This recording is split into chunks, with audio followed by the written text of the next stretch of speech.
à vos amis. Dites-vous la vérité les uns aux autres, de mère à l'enfant à la mère, du mari à la femme, une femme au mari. Pourquoi? Parce que lorsque vous êtes à l'intérieur de la vérité, eh bien, il se passe une chose fabuleuse. C'est-à-dire que votre corps va se détendre, votre cœur va se détendre, votre estomac, vos intestins se détendent, ben, tout le monde se détend. À ce moment-là, en même temps que vous dites la vérité à votre conjoint ou à vos amis, vous soignez la personne qui est en face. Vous devenez tous de facto des guérisseurs, puisque vous dites la vérité. Et donc, vous faites du bien à votre conjoint ou à vos enfants ou à tout être humain à côté de vous. Par contre, si vous êtes menteur, manipulateur et tutti quanti et tutti quanta, ça va mal se passer. Parce qu'à ce moment-là, vous allez empoisonner la relation avec la personne avec qui vous parlez. Un menteur va polluer la victime, va l'intoxiquer, de telle façon que la victime peut être poussée au suicide. Le crime parfait. Faites attention avec les menteurs, les manipulateurs. Alors comment on les coince, les menteurs, les manipulateurs? C'est extrêmement simple. Pour coincer un menteur, vous posez 3 questions différentes à des heures ou des jours différents. Toucher, couler, et toi? Non. Ils ont la mémoire. Je me marre. Un menteur qui a de la mémoire. Je me marre. Pourquoi? Un menteur n'a pas assez de mémoire pour retenir tous les mensonges qu'il évoque.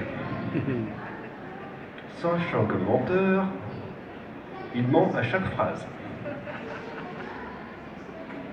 Pas sorti d'auberge le coco. Au bout d'une semaine, il ne sait même plus ce qu'il raconte. Au niveau sémantique, c'est très simple. Un menteur, c'est vérité plus raisonnement faux égale mensonge. Je répète, l'équation vérité plus raisonnement faux égale mensonge. Donc ils sont écroulés de rire. Là, c'est D4. Touché, coulé. Donc vous voyez que tout est simple. La connaissance est en vous. Donc essayez d'éliminer tout ce qui est mensonge autour de vous, tous les menteurs, les manipulateurs dehors. Comme dit Confucius, à l'arrivée à un certain âge, quand on a des boulets à ses pieds, on se les détache pour ascensionner en fait, pour sortir de là en fait. Donc voilà, donc en fait tout est simple, donc c'est pour ça que je vous enjoins de dire la vérité envers les autres, mais également la vérité envers vous-même. Parce que bien sûr, il y a des menteurs manipulateurs extérieurs, exogènes, mais il peut y avoir le menteur manipulateur endogène, c'est-à-dire vous-même. Votre mental peut vous faire souffrir. Votre mental vous raconte des histoires. Et il faut faire ceci, et pourquoi tu n'as pas fait ça, et tu n'as pas été bien, et tu as mal parlé, etc. Et vous entrez dans un système d'auto-sabotage, d'auto-culpabilisation, ad vita aeternam, jusqu'à votre mort. Et à un moment donné, il faut dire stop. C'est bon, ça va.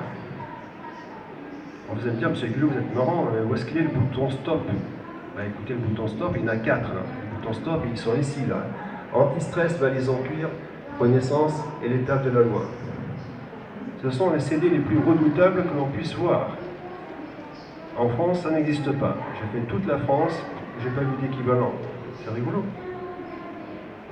Bon, ça m'a réclamé 22 ans de recherche. Vous allez me dire, 22 ans de recherche, il faut les faire, il faut se les taper. Parce que la recherche en sciences humaines, c'est marrant. Parce que c'est très lent.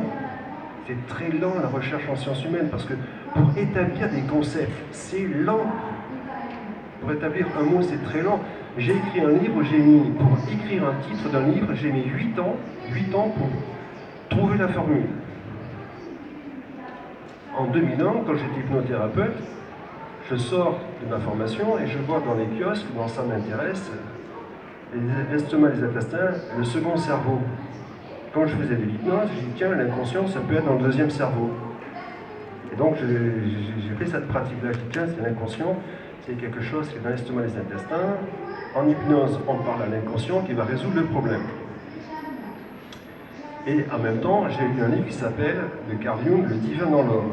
Le divin dans l'homme. Je dis tiens, peut-être que Dieu est en nous. C'est rigolo. Et donc j'ai mis 11 ans de réflexion pour arriver à la formule ultime qui est dans mon livre, dans un des 4 livres que j'ai écrits, qui est la formule l'inconscient, deux points, le Dieu laïque. L'inconscient, deux points, le Dieu laïque, c'est en même temps un titre, c'est une formule littéraire et c'est une formule mathématique. L'inconscient, deux points, le Dieu laïque est aussi fort que le E égale mc2 d'Einstein, au niveau de l'humain. Pas au niveau de la bombe atomique, au niveau de l'humain. Et l'inconscient, deux points, le Dieu laïque veut dire 1 sur 137. 1 sur 137, c'est la constante de l'univers. Si nous étions sur 1 sur 136, on imploserait. Si on était 1 sur 138, on exploserait. Pour que l'univers tienne, c'est 1 sur 137. Et rapporté à l'homme, qu'est-ce que c'est que 1 sur 137? C'est de dire la vérité, le son et la voix de la vérité. 1 sur 137, c'est la vérité. Vous voyez, au niveau de la recherche, au niveau du concept, le temps qu'on met pour trouver une formule, c'est extrêmement long. Là, vous êtes des pionniers à entendre ça en France. Vous ne l'entendrez nulle part.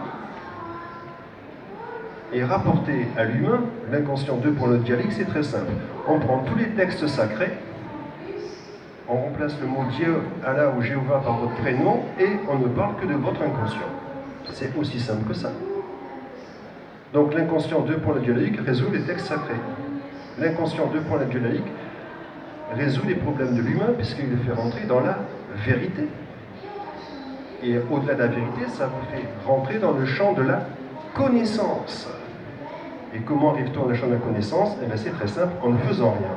Autant dans l'acquis, il faut apprendre, étudier et retenir. Dans le champ de la connaissance, il ne faut stricto sensu ne rien faire. Qu'est-ce à dire? Eh bien, ne rien faire, eh bien, en écoutant ces CD d'hypnose, ce que vous allez faire tout à l'heure, en méditation, c'est être assis ou assise, les mains sur les jambes, on ferme les paupières, on fait que m'écouter. Le mental pense ce qu'il veut, votre inconscient fait le travail. Très simple. Vous ne faites rien. Donc, anti-stress, c'est un CD qui est antidépresseur, anxiolytique et qui aide à dormir, qui est anti-inflammatoire et antalgique. Alors, dans le texte, c'est vous nagez pendant 3 minutes dans une mer des Caraïbes et vous écoutez le chant d'un bol tibétain pendant 5 minutes. Vous pouvez croire, ça va vous détendre. On le passe 1 à 2 fois, 3 fois par jour. Le Valise en cuir universel, c'est un CD dans lequel vous rendez à vos parents leurs peurs, leurs angoisses, leur narcissisme, leur propre histoire. 12 valises à chacun. Ils partent en croisière ou pour des îles. Ils vous remercient, présentent leurs excuses et vous demandent pardon. Et bien sûr, votre inconscient leur pardonne. En psychanalyse ou en psychologie, le pardon à ses parents est fondamental. Il y a des personnes qui sont bloquées jusqu'à la fin de leur jour parce que je ne pardonnerai jamais à mes parents de ce qu'ils m'ont fait. On n'en sort pas. Donc, Valise en cuir, c'est un CD qui va nettoyer le génome humain de toutes les peurs de vos parents, grands-parents, arrière-grands-parents, c'est transgénérationnel. C'est un CD d'une très grande puissance. Le 3e, Renaissance, c'est un CD dans lequel je vous fais revenir 5 minutes avant votre naissance. Un praticien, une sage-femme pratique votre accouchement sans douleur. Bébé parfait, maman parfaite, et je vous fais revenir à l'âge que vous avez. C'est un désencodage, réencodage. Le dernier CD, l'étape de la loi. L'étape de la loi, c'est votre inconscient qui pénètre dans une pièce où se trouve l'archétype de votre dépendance affective. Face à cet archétype, une balance déséquilibrée, bien sûr, avec les souffrances de votre dépendance affective. Et le plateau déséquilibré dans lequel il faut mettre des petits poids d'empathie. Et pendant 5 minutes, je demande à votre inconscient de rééquilibrer les 2 plateaux. Et quand les 2 plateaux sont équilibrés, que se passe-t-il en sortie de la séance d'hypnose? Eh bien, vous obtenez enfin la position de l'observateur ou de l'observatrice par rapport à la chose, la situation ou la personne observée. Et à ce moment-là, vous devenez invincible. Pourquoi? Parce qu'en physique quantique, il faut absolument qu'il y ait un observateur qui regarde 2 particules pour qu'elles puissent se bouger. À l'état humain, il faut que l'être humain soit observateur de choses, d'une situation observée pour modifier la situation. Vous ne pouvez pas modifier la situation si vous n'avez pas le poste d'observateur. Pourquoi? Parce que si vous êtes mu par des émotions, les émotions vous fait quitter le poste de l'observateur, l'observatrice. Donc vous perdez pied. Et on perd du temps. Et on perd du temps. Parce que quand on a le poste de l'observateur, l'observatrice, vous gagnez du temps parce que vous savez ce qu'il faut faire, ne pas faire, dire, ne pas dire, y aller, ne pas y aller. Votre décision est rapide. Vous ne perdez pas 6 mois, 5 ans, 10 ans, 15 ans d'une vie, 20 ans, 40 ans d'une vie, parce que vous n'avez pas pris la bonne décision. Donc vous voyez que ce CD, en plus, l'étape de la loi, c'est l'accélérateur de particules qui accélère les 3 autres. C'est un CD qui vous fait évoluer à une vitesse extrêmement grande et qui vous fait évoluer jusqu'à 180 degrés, assez rapidement. Là, j'ai l'exemple, par exemple, d'un monsieur qui est venu me voir et qui me dit « ma femme me quitte » ou ne m'aime plus. Des choses qui arrivent dans la vie. Et il me dit « je suis en train d'exposer ». Et je dis « écoutez, Julien, vous allez acheter les 4 CD, vous allez vous les passer dans la semaine et on va voir ce qui va se produire. » Alors moi, je pensais au départ que ça allait pas aller vite, en fait. Je croyais que ça allait mettre 4 mois, 6 mois, 1 an, etc. Pas du tout. Ça allait extrêmement rapidement et je vous en faire de genèse. Il est venu le lundi. Le mardi, il passe les CD. Le mercredi, il passe les CD. Le jeudi, il passe les CD. Le vendredi, il passe les CD. Le vendredi soir, il sort avec une femme. Le samedi matin, il rentre à 10h du matin. Sa femme très contente, bien sûr. La bandit du lit, elle a foncé de suite, elle est une tigresse, en disant « c'est à cette heure-ci qu'on rentre ?» Et Julien, il a fait comme ça, il a fait « mais ma petite Laetitia, ça fait quasiment 1 mois que tu dis que tu m'aimes plus à tous mes amis, et en plus tu souris, on fait chambre à part, et tu me demandes des comptes. Écoute, on va arrêter là, tu vas prendre tes valises, tu vas quitter la maison. » En 5 jours, il prend la décision. Dans les 2 mois, il quitte sa femme, il vend sa maison, il monte son entreprise et retrouve une autre femme. Magnifique. Donc là, vous avez devant vous une thérapie d'une puissance de l'ordre de l'inouï. Tout à fait impressionnant. Alors là, maintenant, je vais vous faire une méditation, parce que chose promise, chose due, parce que vous allez voir ce que c'est que la puissance d'une voix. Alors, est-elle chamanique ou est-ce qu'elle va vous transporter peut-être? Parce que je peux avoir une voix qui peut être diaphonique, c'est-à-dire que dans ma voix, en fait, il y a 2 voix. Dans les vibrations que je vais vous faire connaître dans le champ 1, vous allez voir ce que ça peut donner au niveau vibration. Alors si pendant la séance, vous sentez la chaleur, la fraîcheur, la lourdeur, quoi que ce soit, ne vous inquiétez pas, tout est normal.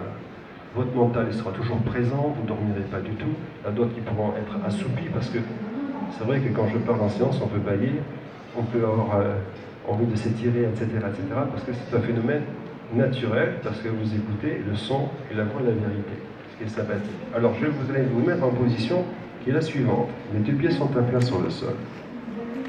Alors évitez de mettre des affaires sur vos genoux, si ça vous est possible, si vous voulez avoir de la belle énergie, sinon ça va être coupé par le sac, c'est pas sympa. Installez-vous, asseyez-vous sur le fauteuil.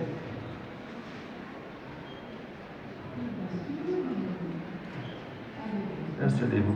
On va faire une séance de méditation pure, tout simplement. Mettez vos affaires sur le sol. Alors les mains sur vos jambes, à plat. Voilà. Alors bien sûr, pendant cette petite méditation qu'on va faire, vous ne vous concentrez pas. Option numéro 2, vous ne vous concentrez pas. Et 3e option, vous ne vous concentrez pas. Vous ne faites aucun effort. Vous faites un lâcher-prise. Profitez de cela parce que ma voix va avoir une particularité, c'est assez sympathique pour ceux qui vont vivre l'expérience. Vous êtes prêts? Bon, on va maintenant vous fermer vos paupières. Bien sûr, on peut rire, on peut pleurer, on peut tout faire pendant la séance, il n'y a pas de souci. Nous commençons la séance à compter de maintenant. Et vous pouvez sentir vos paupières parfaitement posées sur vos yeux. Et vous pouvez sentir l'air monter dans vos narines et descendre dans vos poumons. Et vous pouvez entendre des bruits ou des sons à l'extérieur de cette pièce, que ces bruits ou ces sons vous traversent le corps ou vous passent au-dessus de votre tête. Chaque bruit, chaque son vous font entrer dans une détente douce et confortable.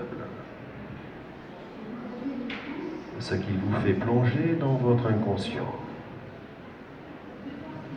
Que cet inconscient puisse chercher dans votre intelligence intuitive, dans votre capacité à réagir et à rebondir positivement. Vous entrez dans une détente douce et profonde.